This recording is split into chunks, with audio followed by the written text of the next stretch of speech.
you learn so much along the way through rejection. I mean, in the music industry, you are rejected all the time.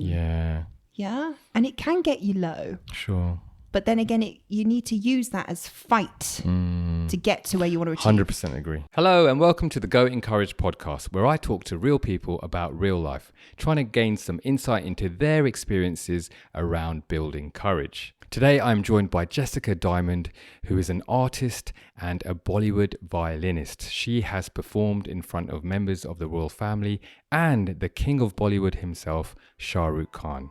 I'm really excited to talk to her, so let's get started.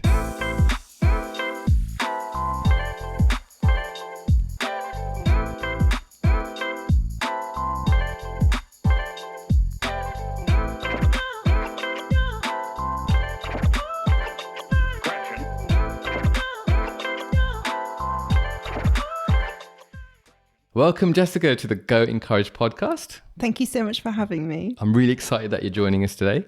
I'm really excited about what you have to bring to the table. So shall we get started? Yes, let's. Brilliant. So your name's Jessica Diamond? Yes, that's my stage name. Your stage name. Okay. So you have two names. Do you have a dual identity? Well, Crabtree was sort of used in my younger years. And then when I wanted to rebrand myself in the direction of where I wanted to go with my musical career, I decided on the name of Jessica Diamond. Cool. Strong. Yeah. Like it. Do you know what Jessica means? No. So had a little look to see. It's got Hebrew origins and it means to have foresight. Interesting. Do you feel like you're a person who has foresight? Yeah, very driven. Okay. Yeah. Very driven. Yeah. Can you let me know where you're from? Let people who are listening know where you're from, where you grew up. I grew up in Bristol, so I'm a West Country girl. West Country. Yeah. And then went to a uni in Leeds and then came to London. What did you study at uni? Popular music composition. Amazing. Yeah. So I wanted to be a writer. Okay. Songwriter? No, film writer. Film music. Oh, wow. Yeah. Wow, that's cool. Who's your favorite sort of composer? And Hans Zimmer is pretty epic, isn't he? Yeah. But there are many that I inspired. Oh, I love Hans Zimmer. Can you think of one of your faves off the top of your head? Do you know what? I'm probably going to get this wrong, but the film Interstellar. Yeah. I'm trying to learn that at the moment on the piano. Are you? Yeah. The organ part. Mm-hmm. Yeah. It just gets you. It does. Yeah. And I think it's like a progression of just 4 chords. I think it's 4 or 5 chords. And it's just, I think he played it for his son. There was a story behind it. I don't know of that. It's really interesting, but I can't remember what it was. So let's move on. Okay. So you grew up in Bristol. Family, siblings? Yes, I have 2 elder brothers. Okay. And my father is a professional violin player. Oh, so music in the family. Yeah, so my mother just enjoys music, but she kind of sings now and again. Nice. But yeah, as my father played at the age of 4, he gave me the violin. Wow. Yeah. And then my eldest brother, he was given the violin, but then he chose the guitar.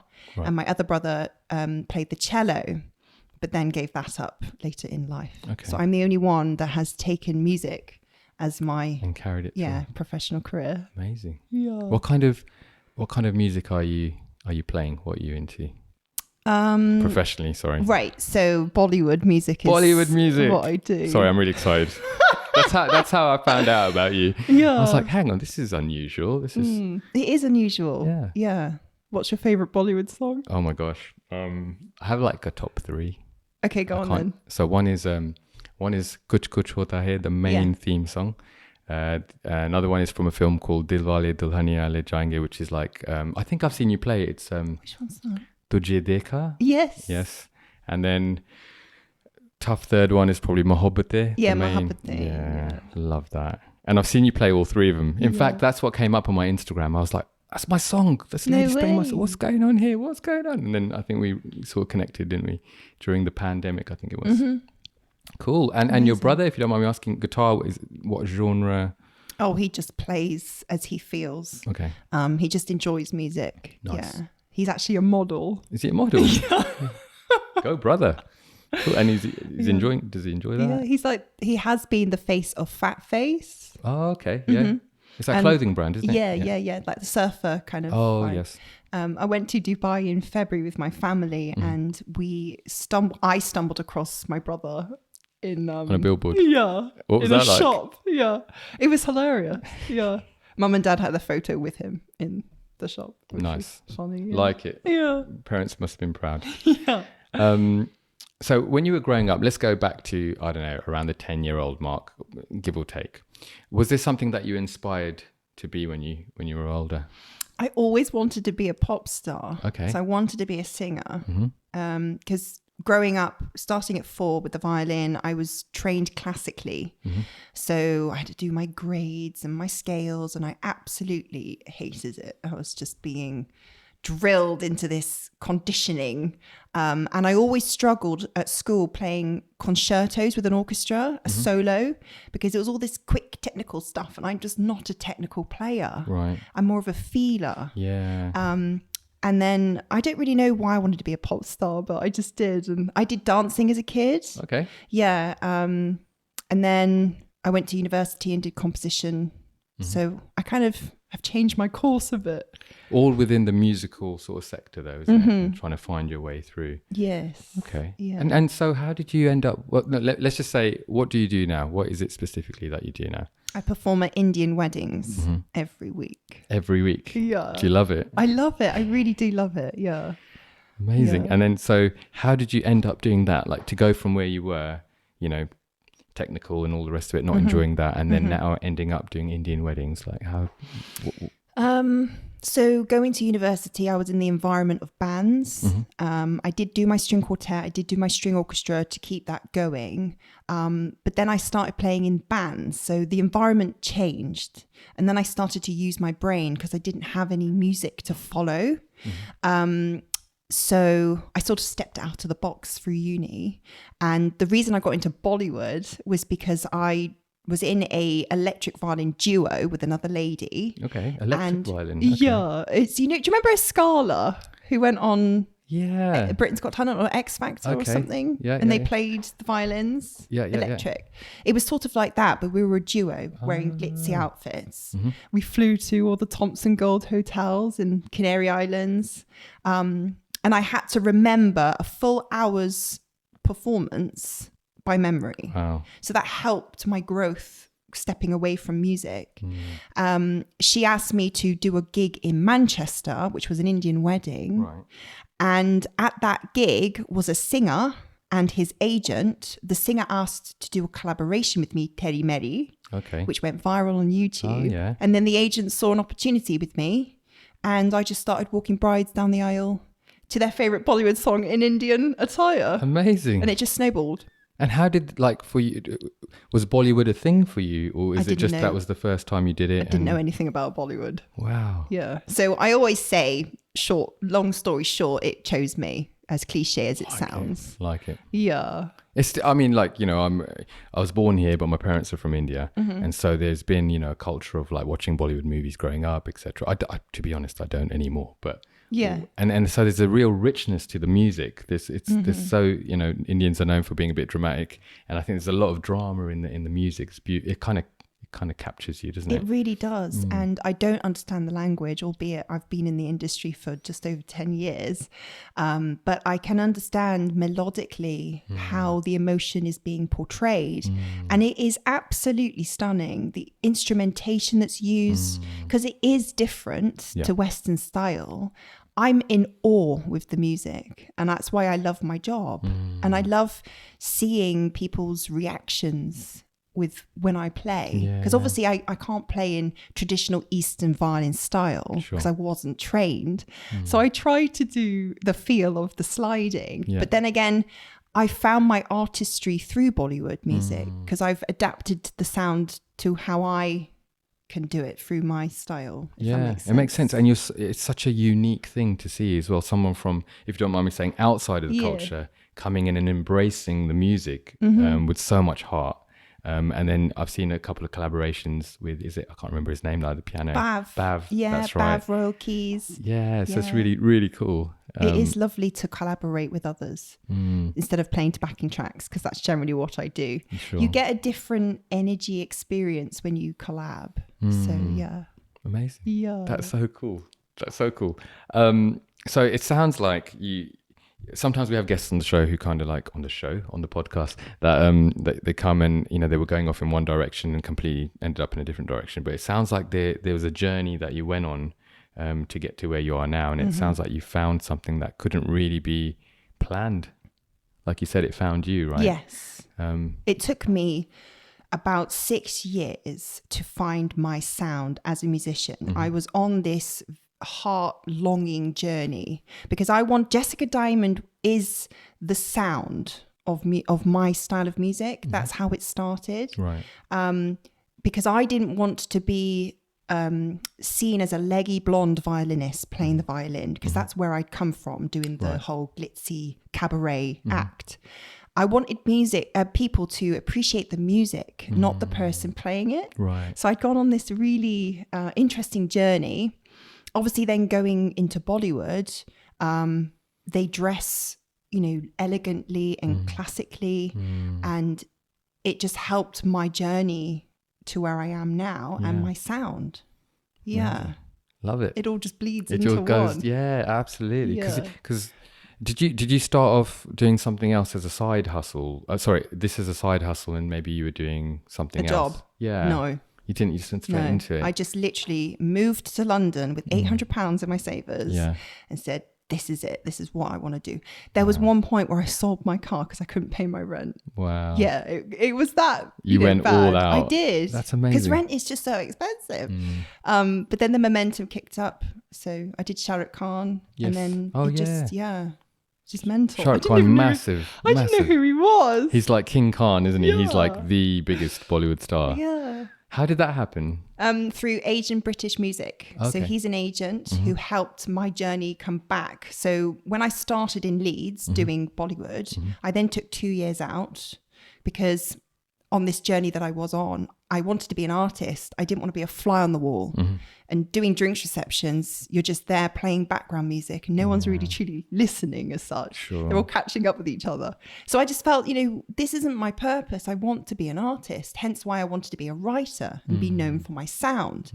So I took 2 years out. I wrote an album, which didn't take off because I didn't really invest into, you know, media and all that kind of thing. Sure. And then I decided, well, I want to be in London. I want to be independent, move out from home. So I did, and Jatinder from Asian British Music started getting me gigs. So that enabled me to pursue the career in Bollywood. And I let go then of the whole composition because I wasn't earning any money, as much as money. Yeah. And that's tricky, isn't it? When you have a passion for something, and then there is a business element to it as well, and the two have to kind of work hand in hand in order to become successful. And it sounds like you found the balance. Yeah, because now I'm known. I'm known for my craft. Yeah. So that artistry, you know, longingness that I've been looking for has now, over the years, become reality. Yeah, I love that. Yeah. Well, did you get to speak to Shah Rukh Khan, if you don't mind me asking? Very briefly, because obviously it was a high qualified gig, high profile gig. Yes. I wasn't told who he was. So I knew Princess Anne was going to be there, but I didn't know about him. And then the picture that's on the internet of us, he literally came up behind me, and you can see like I'm grinning so much because he put his arm around me and posed for a photo. Yeah. So I got a bit shy. But yeah, we just briefly had a chat. And like, I don't know, millions of Asian women just completely became jealous in that moment and said, what's going on? Do men do as well? Oh, fair. Yeah, he's a big icon. He's huge. Yeah. Like really big, really big. On the introvert extrovert scale, I think I might be able to guess this. Yeah. But where would you say you are? Extrovert. Okay. And does that serve you well in the industry? Absolutely. I mean, you have to be confident to grab people's attention, I guess. But then again, I do get shy when I play. Okay. Yeah, it's not that I'm always confident. There are some moments where maybe some women are looking at me and they're having a little chat. And I'm thinking, oh God, have I done something? Is something wrong with the way I look? So then I, get anxiety a bit. Can we talk about that a little bit? Yeah, sure. What? So is it worrying about what they think? Is it more self-reflection? Like you said, is something wrong with my outfit? What happens? Yeah, I don't know. I just get a bit nervous that I feel maybe sometimes I'm being judged because obviously being a white person playing Indian music, I have come across sort of jealousy or bad energy, negative karma. Okay. Because obviously in some religions music isn't allowed, and obviously I've been booked to play at a wedding, and not everyone that attends a wedding agrees with music. So yeah, there have been some situations that I've experienced that have triggered anxiety within me. And what would you say you did or you do to kind of, overcome that barrier when those things happen? I take a deep breath. Okay. And I go, look in the other direction. Look the other way. Yeah. But my eyesight will always go back to think, oh, are they smiling yet? Sort of thing. I don't know. Okay. But then again, I do talk to my partner or a friend afterwards just to say this happened. And then they all say, you're great. Don't worry. They'll just reassure me. Yeah. Yeah. That's really key. Sorry, just no, go on. Like the reassurance. It's such a big part of grounding yourself, isn't it? Totally. Different from, empty words. Oh, you're great. You're this, that, and the other. That's something else, right? But when you actually have reassurance from people who know you, it actually, gets you back off that, that ledge, let's say. Or, yeah, absolutely. Yeah. That's good. I'm glad to hear it. And the breathing as well. Yes. Really important. Yeah, you have to, because I'm there to give a service and I can't allow this emotion to rule me. Yeah. Because one of the main things I have to do is smile. And if I'm having a low day, it is hard. It's hard to put a fake face on. Yeah. Because I'm a real person. I'm very honest with my feelings. And as a person, I'm kind-hearted. I just want the best, and I see the best in everyone. And then if I'm having a bad day, I'm like, ooh. Yeah. I think it's been said that if you smile, even if you force a smile, your brain can't tell the difference, or your body, I don't know if it's your brain, part of you can't tell the difference between a real smile and a fake smile. So that you still invoke the same signals within yourself, which I think is quite interesting. It is, yeah. I often tell the videographers or photographers, I say, you got to make me smile. Yeah. You got to make me laugh. Do a little dance behind the camera and stuff like that. Yeah. Yeah. Oh, okay. All right. Have you ever taken the love languages test? Yes, I have. You have. What were your top two? Oh my gosh, I can only tell you my top one. Top one? Which is quality time. Quality time. Yeah. Do you know what's really interesting about that as well is that you do weddings, and that is one of the most, special days. I didn't even think of that. And, for the bride and groom at the very least, but for families as well, blending together and spending that time together and celebrating and stuff like that. And it's all, I know there's a lot of work involved and there can be a lot of stress and party planning and all the rest of it, but there are those key moments where you just have that quality with each other, isn't it? It's amazing. That's so true. I put a post on my Instagram quite a while ago. You know the film 27 Dresses? I don't think I've seen that one. Okay, so basically it's this woman that is a bridesmaid at all of the weddings. She's never the bride. Okay. And I just... Is it Jennifer Lopez or... Not Jennifer Lopez. Aniston or something like that? No, there's a blonde girl. Okay. I'll share it with you later. All right, okay. But it's the same concept that I'm the violinist that plays at all the weddings, but I'm never the bride. But you're never the bride, okay. And I have all these outfits as well. Oh, it's so funny. I do want a film to be made about it. It just would be quality. Would you play at your own wedding? To break out? Yeah, I think I would. Oh, that'd be... Yeah. I don't know if I want to get married. Okay, fair. Yeah. Let's explore that in a minute. Okay. Would you say you lean to... Oh, gosh. I don't know if I should ask you this question. I feel I can guess this one as well. Do you lean more to your logical side or your emotional side? Oh, my goodness. I guess it depends what kind of situation I'm in. Okay. I think I am more emotionally driven. And that as I need... Because my partner is a Capricorn and he's very grounding for me because I'm a Libra and I'm all about balance. Right. And he is more logically thinking. Right. So, yeah, I think I'm more emotionally driven. Okay. And then he grounds you. He does, definitely. And then can you pull out the emotion from him? Yes. Yeah. He is emotionally in tune as well, but I'm more romantic. with my gestures, and it's sort of with Capricorns, they choose when they can give that, if that makes sense. Interesting. Yeah. Do you know about attachment styles? You ever looked into that? I don't think I have. Okay. All right. What do you know about it? Well, it's a big topic. Okay. Maybe we'll talk afterwards. Okay. But it's the way that you're attached to in relationships. So it'd be really interesting to see. I'll have to take that quiz. Have a little look. Have a little look. Yeah.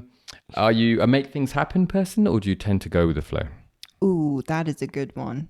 I am definitely, if I want something, I'll make it happen. And going with the flow is I've just got this huge question mark over my head. I've done a lot of therapy over the years because I've lived my life through love. I've always been searching for my soulmate. 17 years I've been looking. Where am I going with this? Well, through the journey of therapy, whenever something goes wrong in a relationship and that doesn't serve me happiness, I usually go the opposite direction. Right. I've never really, I guess, I do believe the person I'm with now is my soulmate because I absolutely love them with everything that I have.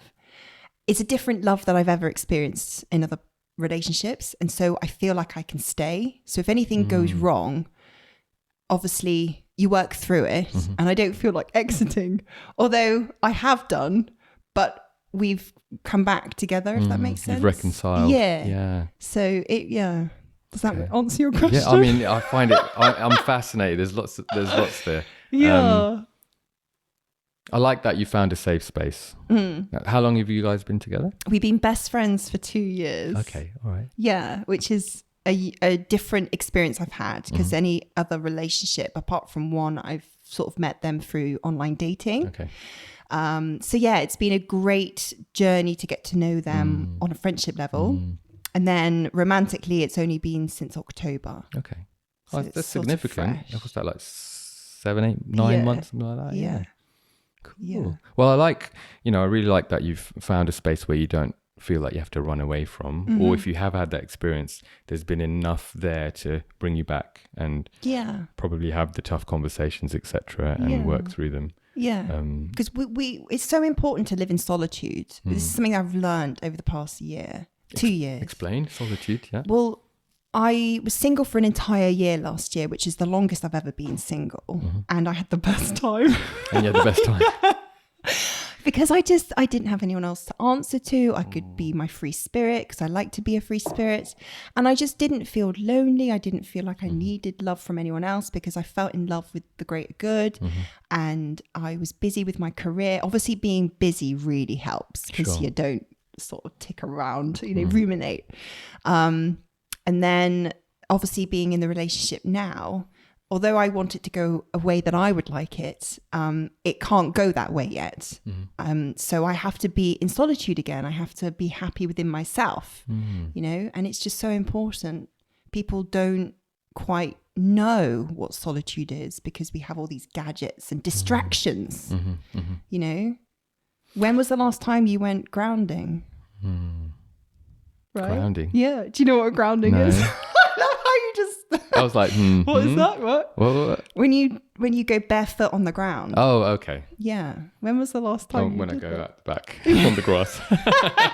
So, we don't. No, I agree connect. with you. I think I'm just wrapping my head around because you use the word solitude. And then when you've explained it, I've kind of understood where you're coming from. And I would call that sort of being in love with yourself, self-care, being comfortable in your own skin. Yeah.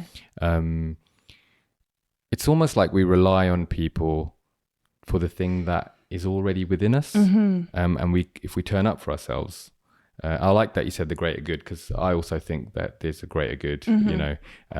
People have labels. I'll say God, but in terms I'll say universe. You say universe. And so for me, it's like there is something that we all have in common. You kind of referenced that it's in animals, but humans as well, in that we all want to love, right?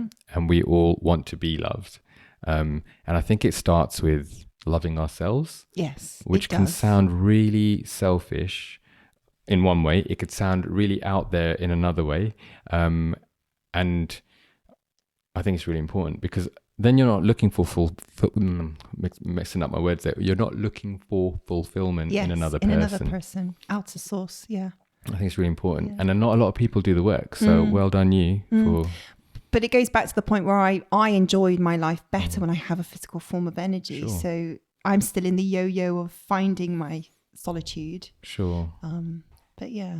But you turn up as you. And then you can have that, that opportunity, I would say, that connection with another person where you're not now controlling them to be what you want them to be and they're not controlling you. Yeah. You're turning up as Jessica and they're turning up as, whoever. And you're able to see where that goes, the ups and the downs, Cool. I don't know where we started with that question, but we got to a cool place. So talking about self-love, right? Is there a compliment that's been said about you that was meaningful? That I have a pure heart. That you have a pure heart? Yeah. Do you remember who said it? Obviously my partner and some other close friends of mine, which I believe are light workers. Okay. Light workers? Yeah. I can't move on without asking you what you mean. Well, I believe a light worker basically has a connection to the higher good. So connection to the universe, to the angels, whatever you want to call it. And we all get downloads. We all receive downloads. When you just get a thing that comes in your head, like an idea or a thought, that to me is called a download. It's a download to help guide you on your journey. And I believe this is what light workers do. Okay. Yeah. They help other souls on their journey. And I'm just intrigued. And is that something that they would train in doing? Is it something that is a gift that you think that they have?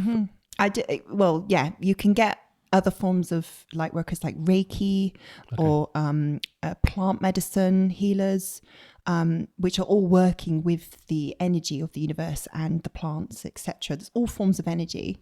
So yes, people can pursue it as a career. And I just feel that everyone has a certain purpose. So it can be a gift and others don't generally use the gift as a job. But they are aware of what they experience. Yeah.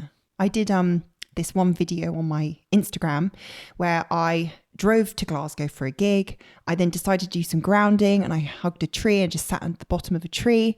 And I've been suffering with some gut issues, some bloating. And a follower of mine just randomly messaged me to say, I didn't even say anything to her, but she told me that I have a gut issue and I have a sore throat and all these kind of things. And I was like, wow, she has been blessed with just receiving these downloads and has such an in tune connection with energy. Wow. Which is, astonishing. So that's a gift that she's been given. Interesting. Yeah. Amazing, isn't it? Yeah, I'm fascinated. I think there's I've been on a journey myself and I've seen some stuff that just science just doesn't explain. So it's really interesting to see how other people have, had some experiences that are not, it's hard to say not natural because I believe that the supernatural and the natural kind of, it's all connected. It's hard to disconnect all of that kind of stuff. But it's really interesting to see the kinds of experiences that people have. But pulling that back in a little bit, that's where you got the compliment from a light worker saying that you have, what was it? That a pure heart. Yeah. Do you feel like you have a pure heart? Well, I do go about my life in a kind way, albeit, yes, in my past, I haven't been kind, but I've been on a journey to get here. Yeah. To understand what being kind is. And yeah, I always see the good in people, which others can take advantage of, which obviously makes me feel sick because I'm like, well, what have I done to sort of deserve that? But yeah, the most important thing is to experience this life that we have now in the best way possible. Yeah. But I've gone on a journey to get here, if that makes sense. Do you believe in, this is way off topic, okay. Well, it's kind of related. Do you believe in an afterlife? Do you believe in like a reincarnation type I thing? believe I was Indian in my past life. Yeah, I do. I really do. Because whenever I put a sari on or a lenga, all these women just say, you look so natural. So there's got to be something. You know how some people might look like a rabbit they might have been rabbit in their past life. And what qualifies? How do you get from going to... Do you see what I mean? Yeah. It's Okay. interesting. That is interesting. Yeah. Okay. All right. A pure heart. That's a lovely compliment, isn't it? My sister and I, sorry sister for bringing this up if you're listening, but we're very different. We get on amazing. She's like one of my best friends. Aww. But we go about, I guess, making connections differently. And so I go in like, I just trust everyone and you have to prove me wrong type situation, where she's the opposite. Okay. You have to earn her sort of trust. Right. And what I've found, through doing that over decades, is she's a better judge of character than I am. So I have to check in with her every now and then. That's good though. It's it amazing that helps. you have that. I have a couple of those kinds of people. I think I need them. Yeah. They could be my light workers in the sense that they keep me protected and whatnot. But that's right. Yeah. Yeah. Otherwise, I mean, I noticed when you were talking about, having that pure heart, people can take the advantage of that, and it actually takes some courage to sort of show up for yourself. Going back to self-love and stand up for yourself. Absolutely. And actually, try and measure yourself in terms of your response proportionally, which is always difficult. The devil works in mysterious ways, and you can generally see when the devil is acting. So again, it's there to guide you onto the right path. Yeah. Do you believe in that? Do you believe there's a form? Oh, we are so going off what we're talking about. It's so interesting. Do you believe that there is a devil? That there is a one formed kind of entity that is the root of all evil? Well, I just vision the yin and the yang. You have the black side and the white side, which to me is the devil and the angel side. So you have your good and your bad energy. Yes. I don't believe there is like a guy with horns. Yeah, sure. Who's got red skin. Yeah. As they portray it in the films. Classic sort of look. Yeah, with the pitchfork and everything. Yeah. But it all happens for reasons. I do believe it all happens for reasons. There's a movie called Constantine. I don't know if you've ever seen it. I think I may have. It's Keanu Reeves. He plays it's a comic book adaptation, but it's really interesting. And I remember watching it. And it's kind of forgive me if you're listening and I'm incorrect here, but it finds itself in Catholicism. And one of the ideas in the film that I thought was fascinating, despite being a massive Keanu Reeves fan, is the idea of, and it ties in with what you're saying, of angels and demons feeding you thoughts, but not having actually any power over you. So you're the person who has the free will to be able to decide what to do or how to act, but they actually whisper things into your ear. You see it, I know it's a piece of art and it's it's artistic license and everything, but I just thought visually it was a really interesting idea that you get these, like you see those cartoons as well with the devil and angel, but it's up to you which way you go, and that actually defines your character more than they do. I think it's really interesting. It is interesting. And we're told that our mind is our thinker when actually our gut is our mind. Do you know what? This is coming out. What is? As in that's coming out quite a lot now. Like people are really seeing that in science as well, in terms of what you put in here actually has a massive impact on your mental health and the way that you think. This is our engine room. This is what keeps us healthy. Not this. And that's why they say, I'm really I'm talking about things I don't know a lot about, so forgive me. But they say one diet for one person won't suit another for another person. Yes, there's DNA, there's metabolism, there's all sorts of stuff to think about, but actually the bacteria in our gut is so unique to ourselves, and it drives a lot of your function. So it's really important to kind of find a balance that works for you. Absolutely. Always listen to your body. It's so important to tune in. Yeah. And as much as we can create routines and create diets and all sorts of bits and bobs, fasting, all sorts of, which a lot of them will be helpful, is trying to work out what the balance is right for your own body, which is why it's so important to love yourself and show up for yourself, and not live in a world of distraction where we're not listening to yourself, but listening to the message out there. Yeah, absolutely. So we're trying to put a good message out there, so you can listen to this message. What would you say that people misunderstand about you? Oh my gosh, misunderstand. All that comes to mind is people that in my past that have experienced my harsher side. Right. Should I be scared? Are you gonna? No. Just my biggest flaw is fatigue. When I get tired, then obviously my moods shift and I can be a bit snappy. So I think that would be the misunderstanding part of me. Okay. I do sometimes not understand fully situations. And that's when I need a grounder to sort of bring me in and help me understand. Yeah. Bring in a tree. Sorry, I thought I'd tease you a little bit. So on that, in terms of fatigue, you're doing all these events and weddings and stuff like that. Are you more of a night owl then? No. Okay, that's interesting. Yeah. Oh, well, I suppose Asian weddings aren't so late though, are they? No. They can start quite early. So I come from a Punjabi background, so really? we, our weddings start at like 6 a.m, and then they, go throughout the day and whatnot. But I'm sort of the afternoon or lunchtime slot. Okay. Yeah. Sometimes civil ceremonies obviously start at 10 a.m. But I specifically state in my T's and C's I do not work past 10 because I suffer with fatigue. Sure, and you might hit someone with your violin. Do you write that? No, I'm kidding, I'm teasing you. In terms of like routine, do you have like something that you put into place for your day to day? Some people meditate in the morning, some people go for a run, some people go to a gym, etc. I'm really interested in what keeps people tick. Do you have one? Do you have something? Yes and no. Okay. I have a routine where I have my celery juice every morning. Okay. That's if obviously I'm at home and I'm not staying in a hotel and I've got celery in my fridge. So that's like my first thing I do in the morning, obviously after I've walked Jake. Okay. So I do a bit of exercise as well.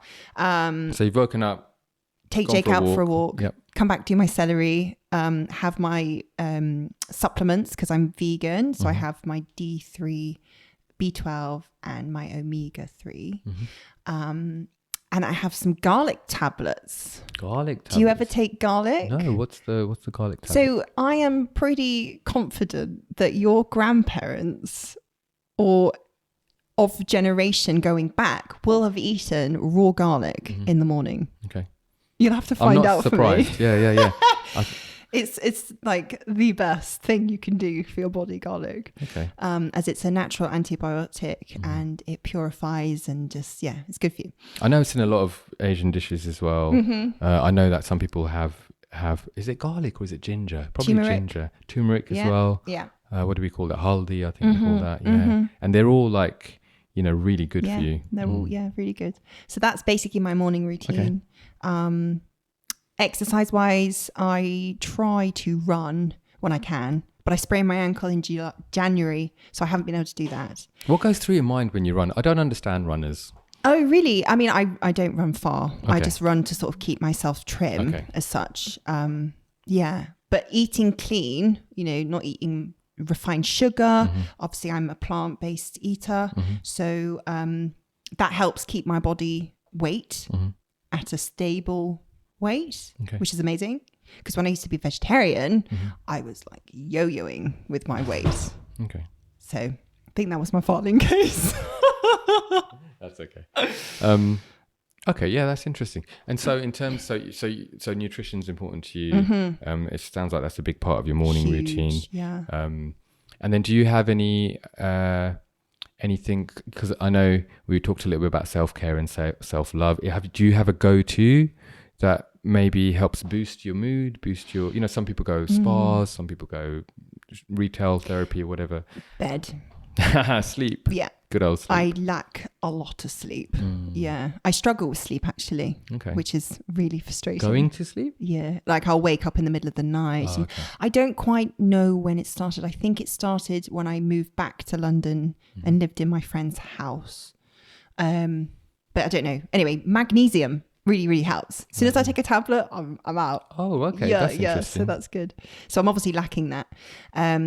But in terms of routine, I have just finished a mentorship course about plants and medicine. Right. And one of the main things that I need to bring into my routine is meditation. Right. It's just sitting with myself, tuning in and asking my body, what do I need to help me feel better? And it could be when you're having a shower, because my routine, my schedule is so hectic. I don't have much downtime. Yeah.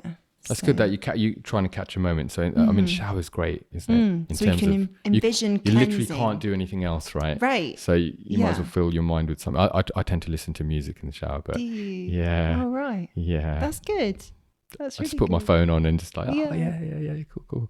But when otherwise you're just thinking about the tasks in the day ahead and you're not actually doing anything. You're just stressing yourself. Well, no, absolutely. I don't want to project that onto you, but I'm saying for me, I get a bit like, I've got to get this done, got to get that done. Music helps to remove that. Yeah. Meditation. So I would say that I thought it was ridiculous. I thought, who came up with this? This is just a waste of time. I'm not doing that. It feels cringy, feels, whatever.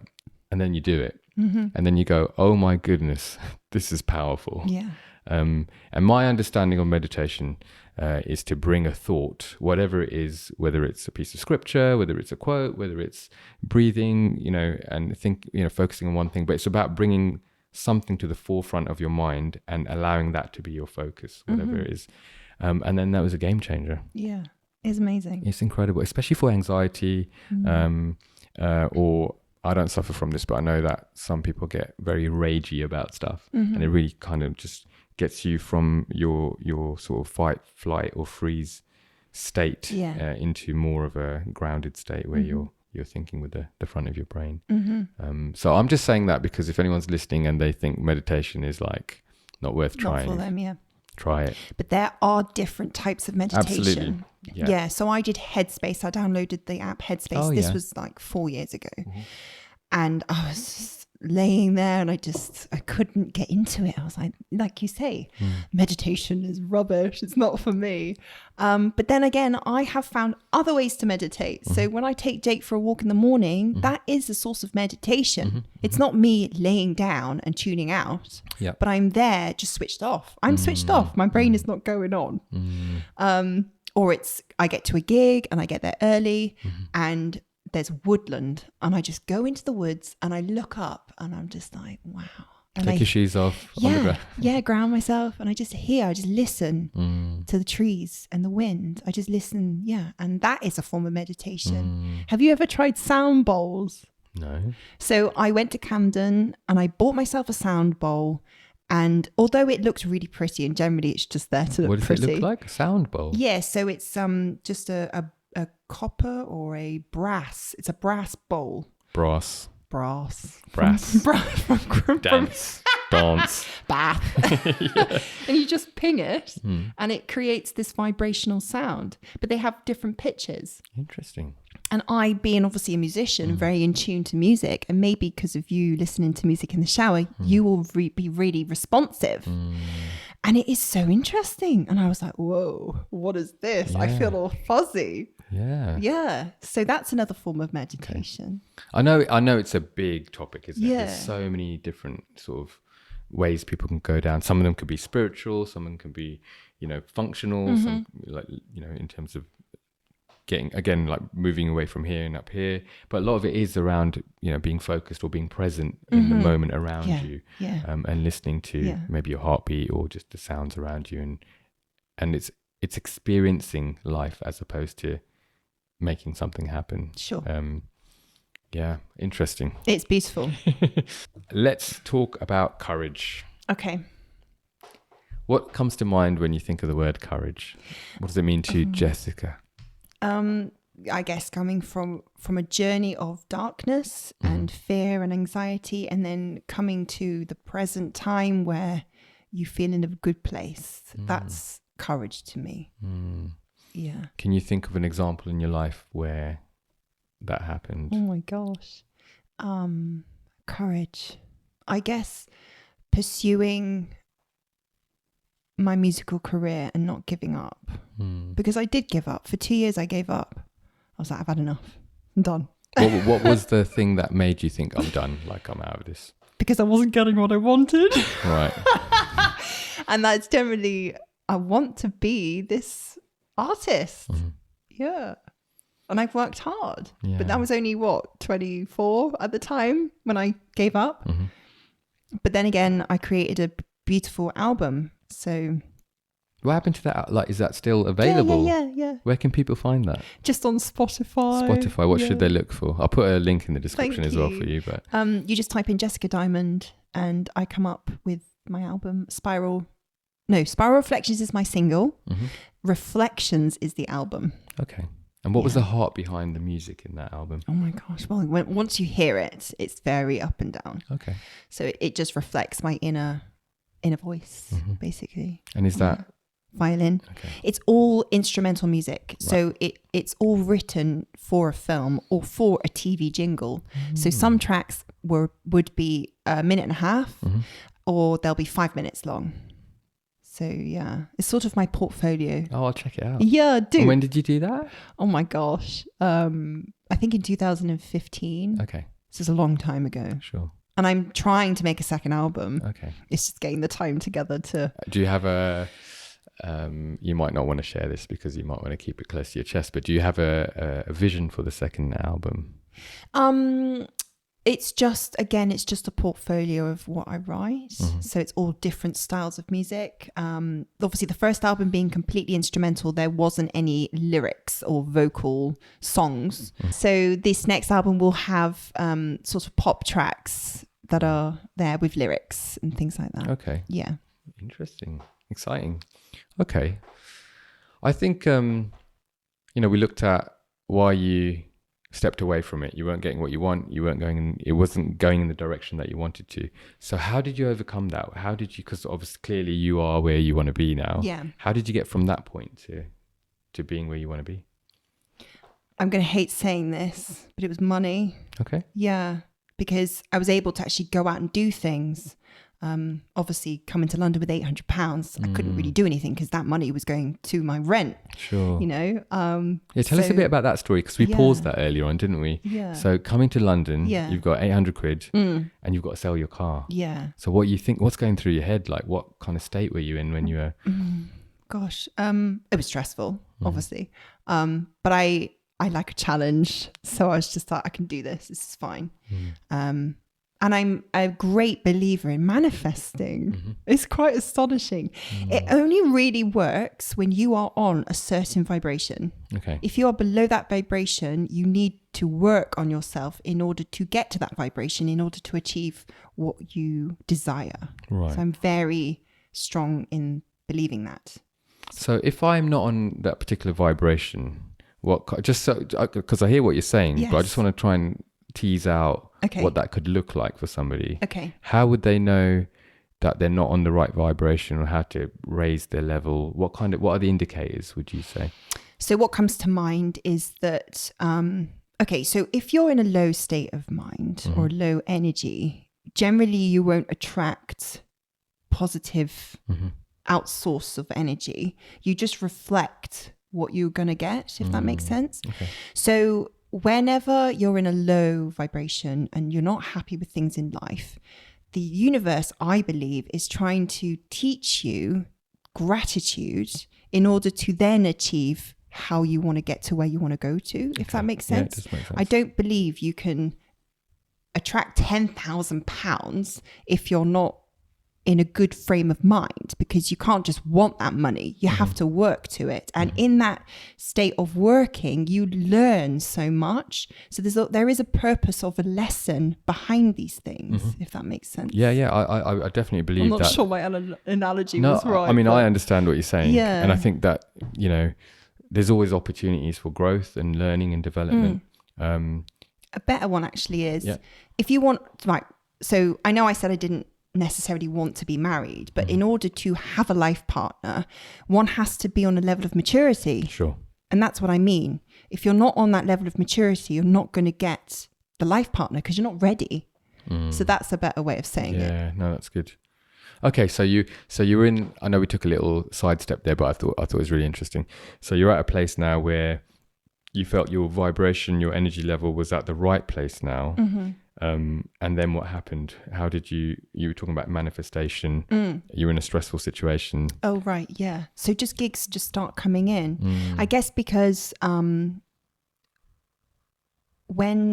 you have that drive and that passion, you do attract things. and it may not be what you want, but then again, that's the journey that you go through to figure it out. Sure. And obviously being in the public eye, that obviously helps generate work. So word of mouth is extremely important in my line of work anyway. Yeah. And I guess being active, reaching out to people. I'm here, I'm available. Do you have any work? Blah, blah, blah. I didn't just sit on my ass and do nothing. I reached out. I joined musician groups. So I was actively socializing in a network of people that could offer me work. Then again, the word of mouth, would flourish. Yeah, follow you around as well. Exactly. Yeah. Amazing. So that's important. Is there a book or a movie that really meant something to you, that inspired you in your journey of courage? Oh my gosh. There is one film that I can't remember what it's called. It's an animation and it's all these little characters that live in the head. Oh, what's it called? The sadness. Is it Inside Out? Yeah. Inside Out. Inside Out. That is like the best film for courage. Absolutely. What did that speak to you? What kind of things? Well, it's just so real, isn't it? And you can really relate to it because you do have all these thoughts in your head. Just imagine the little people.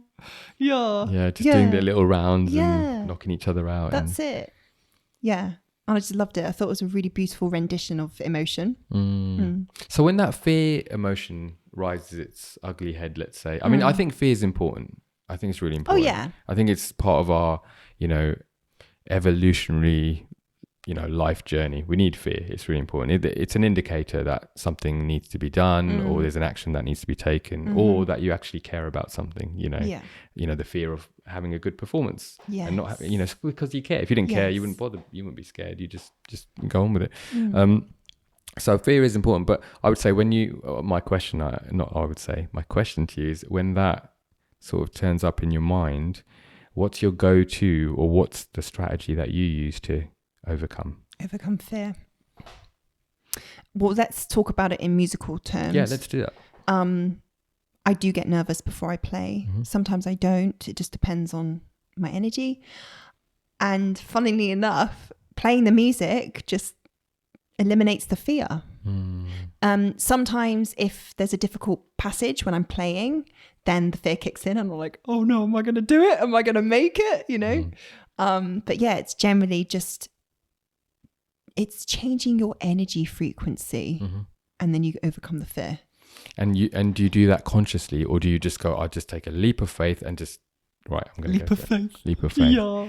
And I guess as you do that more and more, you trust yourself more and more. That's the idea anyway. Yeah. Sometimes it is potluck because I am human. I'm not a robot. I'm not always going to get it right. Have you ever been in a situation where you've completely messed it? Yeah. And it would be back in the days where I'd be playing the concertos at school. Right. And totally fluffed up this passage. I was just like, oh my God. And I was in such a mood after. Oh my gosh. But then coming into composition terms, I took the piece of music and I sort of did a 2 fingers up and I rewrote it. And you rewrote it? Oh, nice. I was like, well, this section, I'm going to do it in my way. Yeah. So then I was able to, do it with confidence. Yeah. Adapt. Yeah. But also take charge as well, and that takes courage to do that as well. Yeah. Either courage or arrogance, but either way, you push through, right? Yeah. I am, in terms of composition, so I've played by ear my whole life, and my dad plays by ear. Wow. And funnily enough, all 3 of my children now play by ear. And just recently I've started to try and learn sheet music, and I'm finding it so difficult. Okay. And some of the people that I've come across are like, look, if you can play by ear, don't bother with sheet music. But I think this is going beyond the podcast now, I'm asking for advice, but my heart behind it is to be able to pick up a piece of music and then be able to play it knowing that I've got it in front of me and not have to rely on my own memory, and then just make it your own as you're playing it. Good strategy? Yeah, definitely. It's growth at the end of the day. I mean, the more you can learn, the more knowledge, you become more wisdomful, and you grow as a musician in that way as well. It just takes this is a long like backwards. Time. I know, you're helping me out. Yeah. It just takes a long time, doesn't it? It does. As you get older, it does. Yeah, you need patience. You don't sponge as much as you would when you're younger. Yeah, that's a good term. Yeah, what, sponging? Yeah, sponging, yeah. Sponging. I was going to ask you about a couple of examples, but we've already done one in terms of you had to sell your car in order to pay your rent, and then gigs started coming in. You talked about manifestation. If you think back to little girl Jessica, did you struggle with overcoming things? So the answer is my father was extremely critical of me as a musician. Right. So I battled constantly with the fact of perfection. And yeah, I mean, he is proud of what I do. He's proud of where I've come. And it's almost distorted his outlook on music, if that makes sense. Okay. Because being classical, you are conditioned. It is the conditioning. You have to play this way. Up bow, down bow, blah, blah, blah. But then when you step out the box, you have freedom to roam in whatever way you want. If you make a mistake, that's just natural. You know what I mean? Does that answer your question? Yeah, I think so. As you're growing, you broke out of that at some point. Yeah. Do you remember what that was like, or do you remember, was there a definitive moment, or did it oh, you do? I mean, okay. You just feel like, oh my God, that was so cool. Wow. It's that wow moment. It's that light bulb. And was that during a performance, or just you playing at home? Or? It would have been during a band practice, I think. And also when I did that cabaret duo, learning the, what's it called? There's a piece of music that's da-da-da-da-da-da-da-da-da-da. It's really technical. And I remembered it off the river dance. Okay. Right? It's like an Irish track. Right, yeah. And I remembered it and I was like, yes, get in. You know?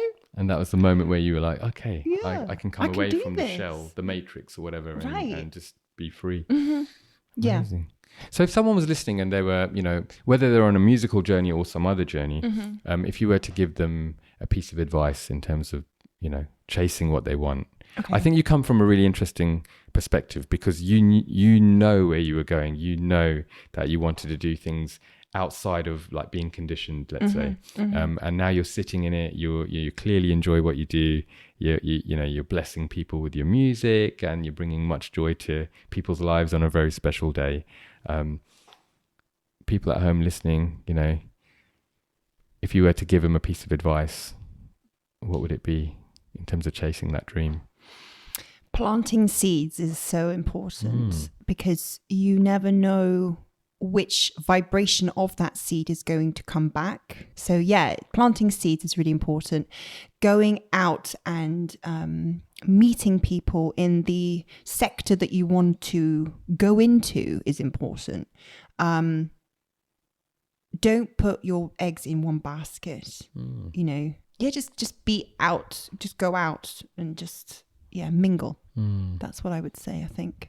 So I guess that would take putting yourself out there, overcoming some of your own insecurities, to be able to talk to people. Like, you've shared that you're an extrovert by nature, and not everyone's like that. No. Obviously, everyone goes at their own pace. It's important to acknowledge that and not put yourself under pressure just because I am an extrovert and you may be an introvert. Sure. Doesn't mean we can't get to the same goal. It just means we go at different paces. So just being present and understanding your journey is important too. I think, so I'm an extrovert as well. And I think, I wouldn't think twice about walking over to someone in a room and just saying, hey, tell me about yourself. But then when I have been around people who, that would be like the worst thing for them. The cool thing about this day and age is you can do it all digitally. You can reach out to people via message or email or, all that kind of stuff. You have that protection. As such. There was one situation where I was at a gig and it was for the Beagle campaign, which is about animal testing, and I was performing for this thing. And I noticed this man was in the room at the back because I was stood at the back, and it was Sir Ian Duncan Smith. Yeah. I forget his name. And he came to obviously know about it to see if he can help implement it into the government. Anyway, he decided to leave before the end of the campaign. And I asked people, who is he? Because I didn't know. So my action to ask enabled me to get the confidence to go speak to him and grab him before he left. But it's asking for outer source of help, that's important as well. If you are an introvert, it doesn't help to ask. Exactly. Yeah. It doesn't hurt to ask. That's what I mean. Yeah, I know what you meant. Because what's the worst that can happen? They say no. Exactly. And then you know better and then off you than know. you were. Exactly. Yeah. Don't see rejection as a bad thing because my dad used the term, which I can't say because there's a swear word in it, but just keep throwing mud at the wall until some sticks. Until something sticks. Yeah. Yeah. You failed to succeed. And that is just so backward. But you learn so much along the way through rejection. I mean, in the music industry, you are rejected all the time. Yeah. Yeah. And it can get you low. Sure. But then again, you need to use that as fight to get to where you want to achieve. 100% agree. My kids had sports day recently. Yeah. And they were told, it doesn't matter, just do your best. And just take part. It's not about the winning and stuff like that. And I come in, I was like, it is about the winning. Right? I'm like, play to win. Like, try and win. Right? And if you don't win, it's okay. Like, it's all right. Life is still going to go on. The clouds are still going to be in the sky. The sun's going to come out tomorrow. It's fine. Yeah. But go for it. Like, have a go, right? And if you come fourth, if you come eighth, if you come third, second, whatever, great. Learn from it. Yes. What can you do better next time? Yeah. And I think so. The point I'm trying to make with them and with, coming in line with what you're saying is actually the failure and the rejection gives you an opportunity to grow and learn. Yeah. And I think I'm a little bit anti that whole, just participate, fair enough. If you're with some friends, you're having a social gathering, you're playing some games, you just want to participate, fine. But if you love your sport or love your music or whatever, push through. Like, it's worth it. It grows you, It does. Yeah. All these famous people that, like Beyonce, I mean, she had to learn to sing running on a treadmill in order to achieve performing on a stage in front of thousands of people. That's a huge challenge. Yeah. Huge. I mean, I can't do it. Imagine with the violin. There was, I think in America's Got Talent, there was someone who played the violin and I think she was dancing while she was doing it. Okay, yeah. And I think Piers Morgan, he gave her she didn't get very good feedback. Oh. But she went on to be a really successful pop violinist. Yeah. It's quite a young sort of person and performed with some big names and stuff like that because she actually took it on board what was said about her. Amazing. So again, it goes into that whole thing about like rejection. Yeah. Take the rejection, cry about it, go and do what you have to do. Yes, and release the energy and then come back to the table with a solution or just go, all right, let's start again. It's funny you mentioned that because I went on Britain's Got Talent like 2010. Okay. And I wasn't established as my artist. I was still going through my learning and trying to find my artistry. Anyway, Simon Cowell said, you won't be anything better than a wedding musician. And I'm like, well, now I'm earning great money as a wedding musician. So whatever. Take it on board. Exactly. And you love it as well. I do love it. Is that out there somewhere? Can we look? No. It didn't get aired. Oh, it didn't get aired. No. All right, Simon. Yeah. But there you go. Like, again, you could have just gone, all right, fine. I'll pack in the violin and I'm going to go and do something else. Hurt my ego. It definitely hurt my ego. Yeah. But now I can look back and be like, well, at least I can pay my bills. At least I can go and see places because I'm earning the money and able to do those things. Yeah. And bringing much joy to people as you do it as well. Absolutely. There is a silver lining. Yeah. Always. Yeah. And I think that comes back down to mentality and how you take that information and what you do with it. Yeah. All right. I was going to ask you if there's people in your life that have really challenged you. It sounds like your dad has been a big driver for challenging you when you were younger. You feel like that's been a positive influence? Looking back now over a period of years, that's been a good thing? I think being conditioned in a disciplined way is important. However, there are ways of communicating it. Sure. So my upbringing was around anger and frustration and shouty communication. And obviously that has not benefited me over the years. Hence why I've gone through a lot of therapy to detune this, generational programming. So yeah, there are ways of doing it, I think. But I am now the person I am through that. So yeah. Okay. Thank you for that. If you were in my shoes, if you were running this podcast and you had to ask Jessica Diamond a question, what would it be? I think it would be, what's my favorite gig or best gig? Okay, thanks for the inspiration. What would be your favorite gig or your best gig? It would have to be, I think, Amir Khan's wedding The boxer? Yes. Oh, amazing. Yeah, it was the most guests I've performed for, so around 2,000 to 2,500. Big. It was. And obviously that meant a big stage, a big sound system. And yeah, so that was a really cool experience. Was that UK based? Yes, in Bolton. Right. Yeah. And I had, I think, an hour's set to perform. So that was nerve-wracking, but also really epically cool. Because it was kind of like being at an outdoor festival. Because they have those kind of big sound systems, don't they? Yeah, so that was good. That was good. What did you feel like afterwards once it was all done? Were Buzzed. You I was buzzing. Yeah. And do you get to stay at the weddings afterwards and mingle and have some food and stuff? Or is it like, oh, yeah, I've done my set, I've got to go, that kind of thing? Yes, I am invited by my clients to stay, which is lovely. Yeah. But I generally like to go in and out. I don't like to keep my energy there because obviously performing I get quite tired. So I just want to be able to get home and chill. Yeah. Yeah. Get back to that sleep you were talking about earlier. Get back to my bed. Yeah, come on. I have a friend of mine, one of my besties. He was at something that you performed at, actually. No way. And somehow we came across the conversation and he was like, oh, there's this violinist. I was like, oh, is it? Because obviously we connected before then. And he was like, yeah. And then we were like, oh. And I think I can't remember if you remember, but I reached out and said, oh, my friend was at one of your things. And him and his wife were like, wow, this person's amazing and stuff like that. So yeah, I guess that's the word of mouth again and your brand doing the work for you, which is really good. Yeah. So on that note, where can people find you? Like, if someone wanted to see what you do, I know you talked about your album being on Spotify, so we can put a link to that in the description. But if someone wanted to, see some of your work, what's the best way to connect with you? So Bollywood Violin is under the name of Jessica Bollywood, Jessica Bollywood Violinist. And Instagram is my sort of e-card. It's the platform where everything is on there. Right. So yeah, find me on Jessica Bollywood Violinist. Obviously Jessica Diamond is under Jessica Diamond Official. I'm only on Instagram. I deleted Facebook. I deleted Twitter. Okay. And my website is jessicadiamondofficial.com where you can see everything. Oh, great. So they can see some of your work and if they wanted to book you for an event. Yeah. And although you do weddings, you're not exclusive to weddings. If there was a really cool event somewhere that they wanted you to come to. Yeah. I write music. There are other corporate musical groups that I have where I actually sing. So you can see my portfolio on there. Amazing. And I'll put a link up to that as well so people can find you. If anyone had a question that wasn't asked today, could they send a message on Instagram and find out about your journey in courage as well? I have these highlighted stories on my Instagram. So it has loads of information about my journey and other things, information about the services I offer. Okay. Yeah. Amazing.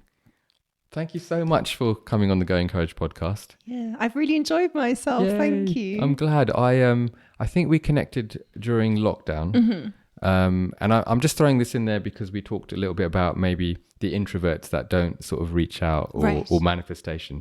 And I think I just reached out to you and I was like, I love that song, amazing that you played it, etc., etc. Conversation started. And now 3 years down the line, here you are on a podcast, sowing seeds and seeing what comes back and stuff like that. So yeah, just an encouragement to people. If, obviously my heart is to build Go Encourage and reach out to people. So thank you so much for coming on, sharing your heart with us. And we look forward to seeing your second album. Thank you so much. Cool. All right. So really hope you enjoyed that episode. And you know where to find Jessica and find out about what she does and how to get in touch with her. And whatever you're doing in your journey of courage, keep moving forward and keep going in courage. See you next time. Really hope you enjoyed that conversation. If you did, do let us know in the comments, or you can connect with us via our social media channels where the links are available on www.goencourage.com. If you haven't already, you can now get a copy of the Courage Journal that we've put together to help you build courage on a day-to-day basis. We have a paperback version and a hardback version as well. Links are on the website. You can purchase these in the UK, the US, Australia, Canada, and all across Europe. So go and have a look at that. I think it's going to be a really valuable resource. All right, so until the next time, whatever you're doing, keep moving forward and go encourage.